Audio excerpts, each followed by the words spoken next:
Hello, Wolf. How are you? Good. How are you, Patrick? Good. For those of us back in snowy Denver, very snowy Denver, I saw your line. I was following on game day, but I didn't actually see the pitch. The line looked pretty good. Thomas mentioned your fastball, according to the scoreboard, hit 97 at one point. Give us your assessment of this performance today and where you're at this point in spring. Um, I feel like it went. I mean, normally like a first game would go spring training, I guess. There's some things I got to clean up in my delivery, but the good news is all the stuff I've been working on is paying off. Getting to the plate a lot faster. My fastball's got more jump on it now.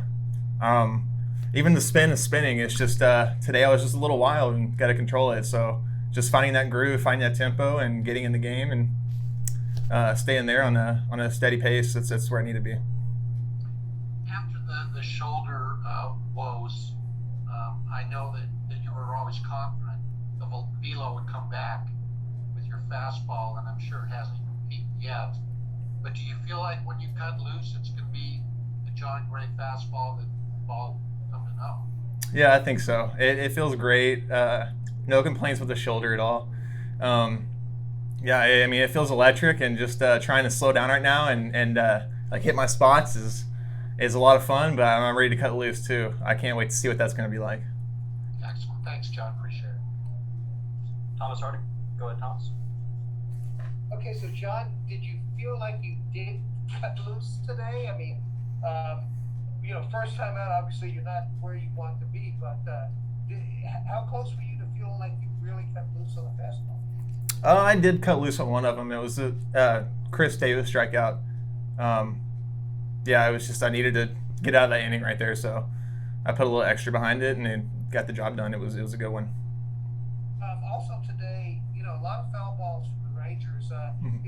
Is that a function of their hitting, or is it a function of you not getting where you wanted to go with pitches? Um, I'd probably say they put some good swings on it. Yeah, they fouled some off, but yeah, I don't think I was really pitching them to like my strengths. I guess I threw some pitches that I probably wouldn't normally throw just to kind of see how it would work. But there were a few times where I really went for the strikeout and got it. So um, then again, I just got to stay there and know that I can go for it whenever I need to. But I'm still trying to work on other pitches too. The curveball still needs a little bit of work, but yeah, I mean the everything else is biting hard, and I'm starting to trust it. Yeah, I believe it was to Gallo. I think you had a curveball that it looked like you thought it was a strike. It was called a ball. So where is that curveball right now? It's spinning really well. It's spinning great. It's just I kind of had the same problem with the curveball today as I had with the other pitches. It's just not staying back that extra second. It's just being a little too fast in the first game, trying to get to the plate too quick, and that can kind of mess up your timing on a lot of pitches. But I think if I were to stay back better today, the curveball probably would have been there. Do you like this schedule of maybe not pitching so early in the spring? I know that Kyle talked about that a little bit yesterday, but what about this as far as you're concerned? Not pitching so much early in the spring, kind of toward the middle and end. You start getting your things in when you start off with an extended pitch count. It feels pretty normal to me, I guess. Yeah, we did start a little later this year, but yeah, I feel like I'm still on the same track. I feel like I can go out and pitch in a ball game right now. So yeah, I'm sure that some things, some similarities are going to come, and I'll remind myself of them, and it'll be a game like situation sometime soon where it'll kind of put me back in that spot. But as of right now, I feel like we're on a good pace. I feel like I'm almost game ready. I just got a few more things to clean up, and I'm just ready to see where I'll be in 5 days. Did you worry after last season that, gee, is my shoulder going to come back the way I want it to come back? Yeah, for sure. Yeah. Just baseball just wasn't any fun whenever you couldn't do the things your God given abilities, and when they just don't show up, it kind of makes you feel a little worthless and like, what are you doing here?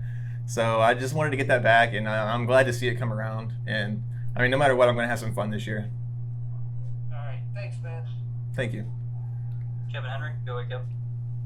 Hey, John, we talked to you after the B game the other day about the relationship with Diaz and how that's evolved. And what did you both take from that B game and put it to today? I know different scenario and everything else, but what did you all learn together in that what you put in today? You know, I feel like Diaz understands me pretty well as a pitcher. I feel like a lot of the times when I'm thinking something, he already has his fingers down. He kind of knows where I'm going from there. So I'm glad it's that easy.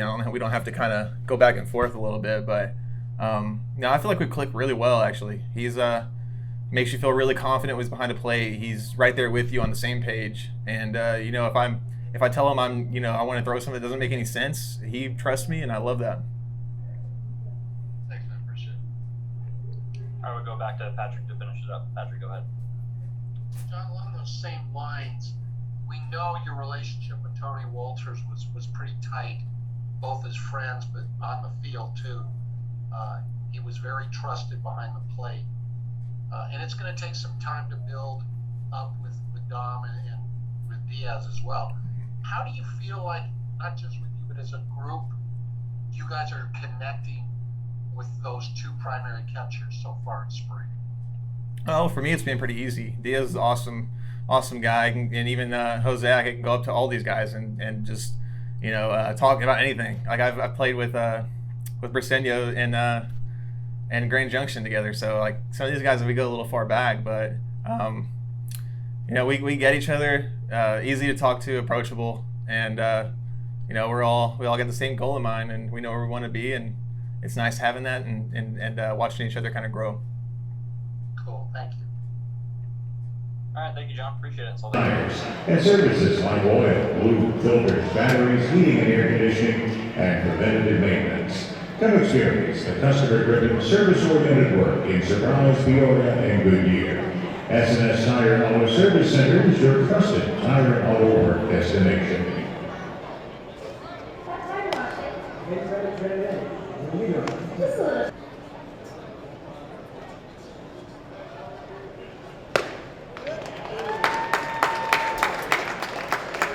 Proven hand-selected ingredients since 1984. Try Boston Lager today.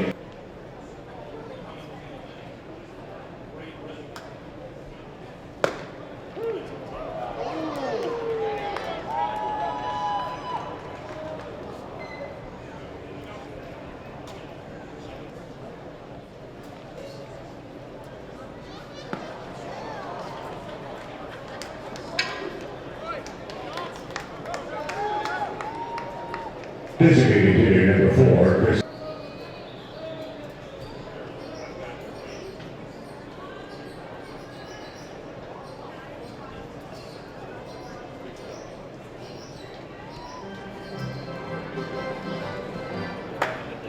Good.